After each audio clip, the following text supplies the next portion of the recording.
Hello दोस्तों, राधे राधे, जय श्री कृष्णा। चुटकुला गीत सुनाने जा रही हूँ। अगर पसंद आए लाइक सब्सक्राइब शेयर कमेंट जरूर कीजिए। घरे लूटने आई ननदी सुना हो पिया, घरे लूटने आई ननदी सुना हो पिया। माथे के टिकौआ मांगे मोरी ननदी, माथे के टिकौआ मांगे मोरी ननदी। टोपिया मांगे ननदोइया सुना हो पिया, टोपिया मांगे ननदोइया सुना हो पिया।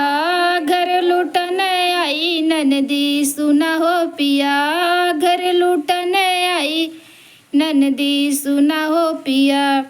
गले के हरौआ मांगे मोरी ननदी, गले के हरौआ मांगे मोरी ननदी। टैया मांगे ननदोइया सुना हो पिया, टैया मांगे ननदोइया सुना हो पिया।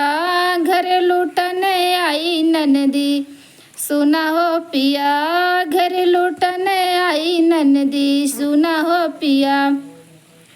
हाथे के कंगना मांगे मोरी ननदी, हाथे के कंगना मांगे मोरी ननदी। घड़िया मांगे ननदोइया सुना हो पिया, घड़िया मांगे ननदोइया सुना हो पिया। घर लूटने आई ननदी सुना हो पिया, घर लूटने आई ननदी सुना हो पिया।